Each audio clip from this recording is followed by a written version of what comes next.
Hello, welcome to the Statute of Limitations, a podcast about controversial public art, presented by Group D.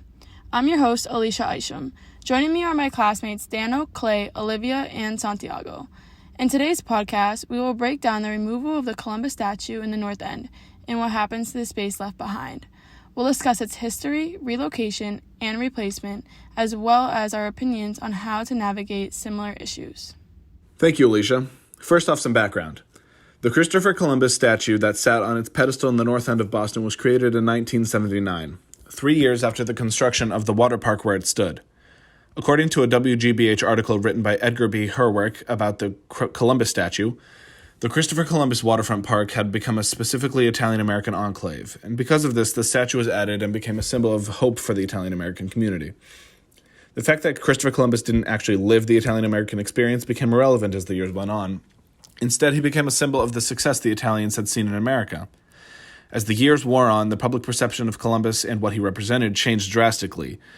This is where a lot of the contention sparked from when the statue was officially removed by the city of Boston in 2020. The interesting part of this is that the vandalization of the Columbus statue underwent in 2020 as a result of protests of white supremacy from the Black Lives Matter movement was not the first time someone had vandalized this statue.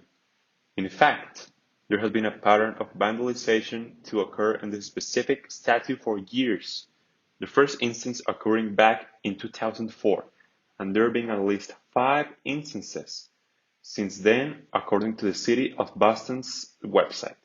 Throughout our lower school years, we remembered being taught a watered-down version of historical events. A universal experience for our group was the inaccuracies of the discovery of America and a lack of any wrongdoing by Columbus. After our high school education, I was appalled that a statue was erected to idolize Columbus's actions. How do you feel about the removal of the Columbus statue in the North End? In reality, any removal of a statue is going to draw criticism because art is an intensely emotional process. I do think that the Columbus statue should be taken down because it idolizes a historic figure who is celebrated for feats he did not accomplish and who also committed atrocities against Native people. So I have to disagree with my peers. I believe that the removal of the statue was absolutely disgusting. When I was researching more on the statue, I had realized that it had been vandalized more than once. And, this really worried me because, in my opinion, the statue represents all of the good that Columbus did for America. And kids growing up nowadays will never see him the way I was brought up on. This disagreement in our group is representative of the real world. People will continue to be upset about the removal of the statues that perhaps have reached their metaphorical expiration. We hope that our solution can allow for more informed public discourse in the future. While I may disagree with the initial portrayal of these statues, I can get on board with a more educated public. Our solution is a moving exhibit that showcases removed statues with a historically accurate context. We hope to tour the statues around the country with help from history museums to educate the public interactively. We believe that these exhibits will spur public interest in statues and show the importance of public art in our lives. Although I didn't agree with the removal of the statue and my fellow peers, I do have to agree with our solution. I think that by having a traveling exhibit is awesome. It allows everyone to have the chance to see it and also learn about it, and it keeps it out of storage and, in the eyes of a more educated public. It is also important that we take a look at the empty space that is left behind when a statue is removed.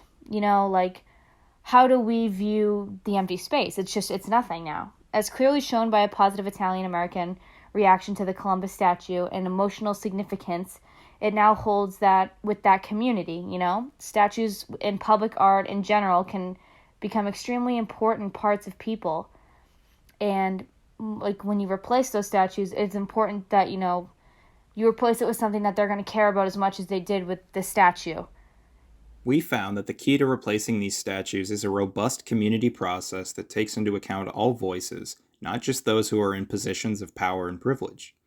As we speak, there is a debate occurring in the North End community on how to replace this statue. Some say that there should be a statue of a family with a suitcase, while others are worried about erasing history. These conversations are important when making decisions that will affect a large community. This contentious issue is, unfortunately, one that does not have a clear-cut solution in the current climate our country is in today. However, we believe that our solution offers a realistic approach for the public and is a way to encourage dialogue between disagreeing parties. Well, you heard it here first, kids. The small-town college students want to make a big city difference with a moving museum so everyone can learn the tragic stories of our past.